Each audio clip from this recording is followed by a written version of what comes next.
عرب جو ہیں وہ اندر سے کھوکھلے ہو چکے ہیں، عیاشی نے، دولت نے، پیسے نے، دولت، پیسہ، عیاشی، اس کی وجہ سے کھوکھلے ہو چکے ہیں۔ یہاں میں آپ کو دو حدیثیں سنانا چاہتا ہوں۔ سنن ابن ماجہ کی روایت ہے حضرت ابو ہریرہ سے رضی اللہ تعالی عنہ، قال قال رسول اللہ صلی اللہ علیہ وسلم اذا وقعت الملاحم بعث اللہ بعثا من الموالی ہم اکرم العرب فرسا واجودہ سلاحا یوید اللہ بہم الدین، رواہ ابن ماجہ عن ابی ہریرہ رضی اللہ تعالی عنہ۔ جب ملاحم کا دور شروع ہوگا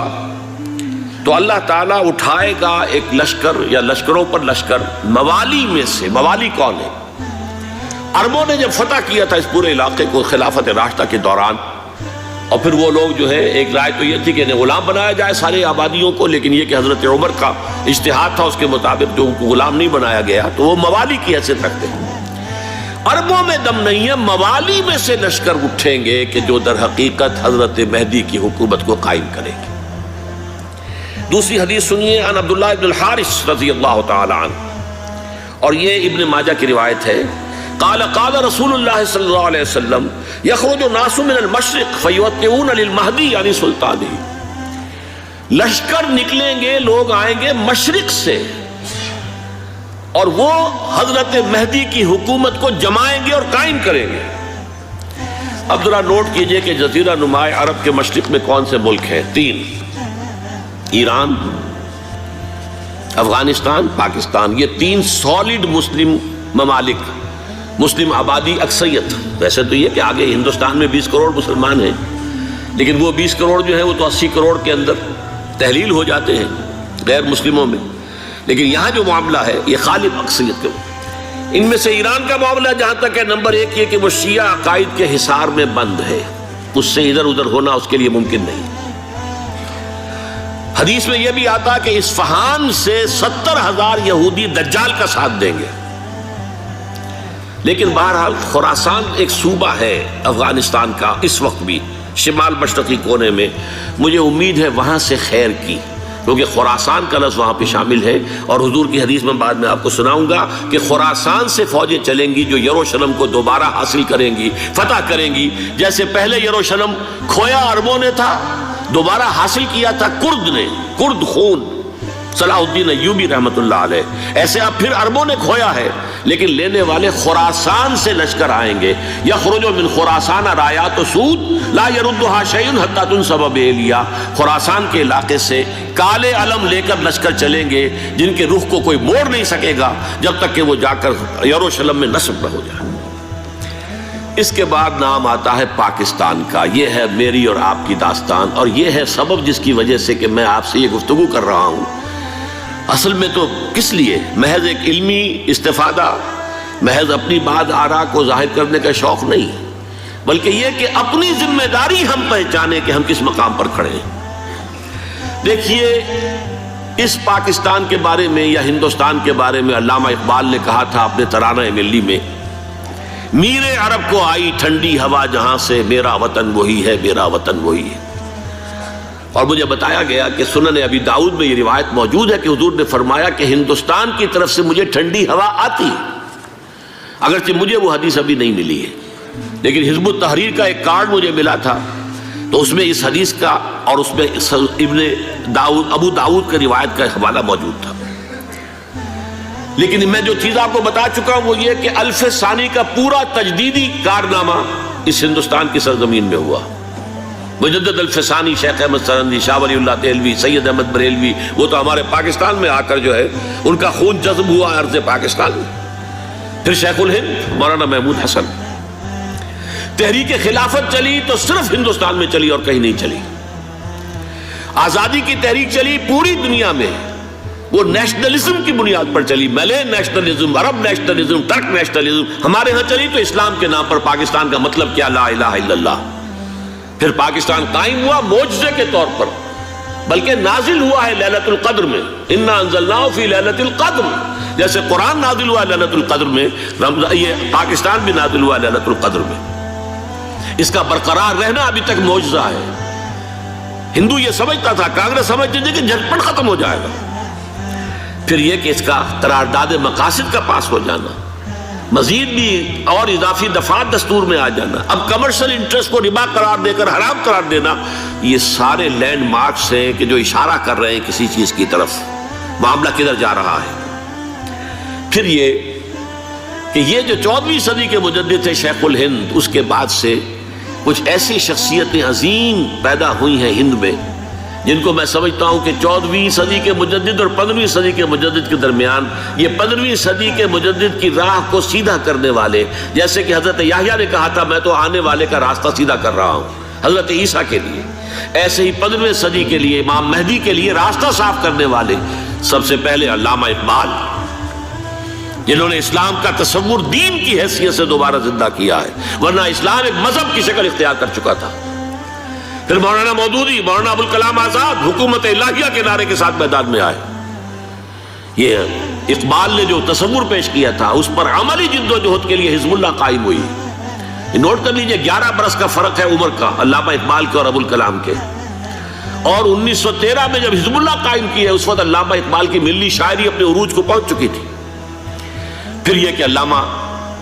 اقبال کے بعد تعمیل جو ہے اس کام کی وہ ابوالکلام نے کی، لیکن روایتی علماء کی شدید مخالفت کی وجہ سے وہ بددل ہو کر چھوڑ گئے، کانگریس میں شامل ہو گئے، بساط جو ہے حزب اللہ کی انہوں نے لپیٹ دی۔ پھر مولانا مودودی آئے،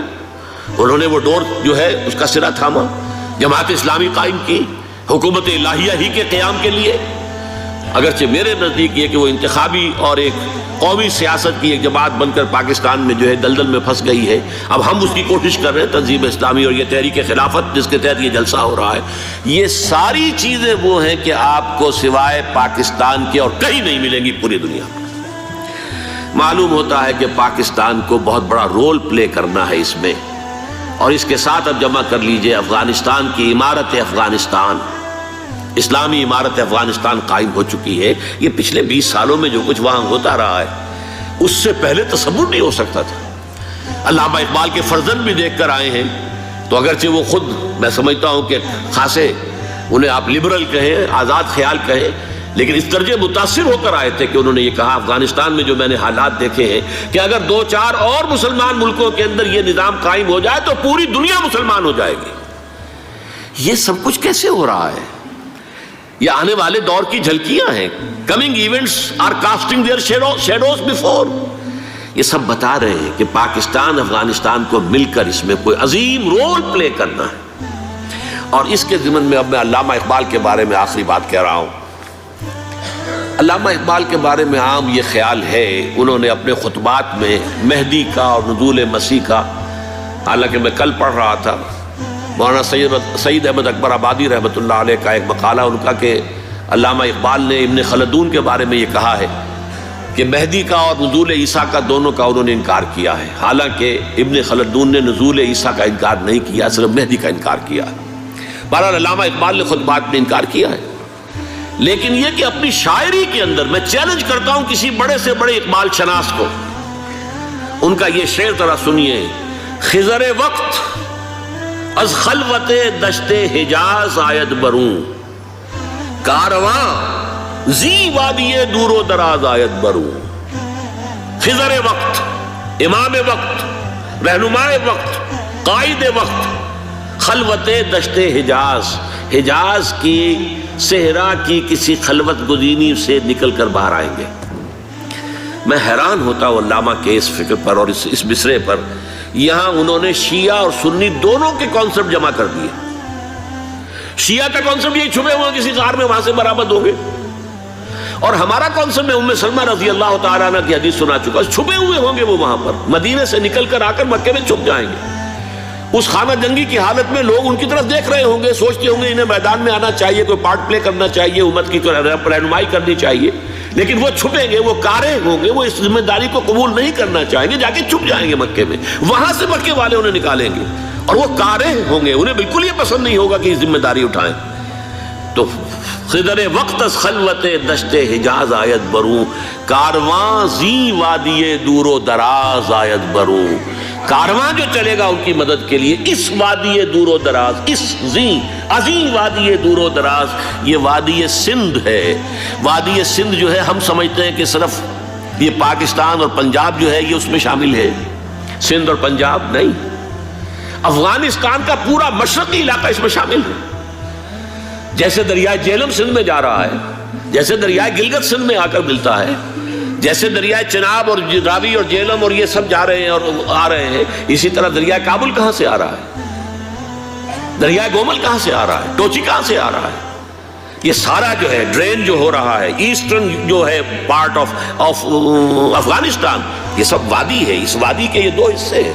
ایک حصہ جو ہے یہ ادھر پاکستان میں ہے اور اسی وادی کا دوسرا حصہ جو ہے وہ افغانستان میں ہے۔ کارواں زی وادی دور و دراز آیت بروں، کارواں چلے گا یہاں سے، یخرج ناس من المشرق یؤتون للمہدی یعنی سلطان ہی، مشرق سے فوجیں چلیں گی کہ جو مہدی کی حکومت قائم کریں گی،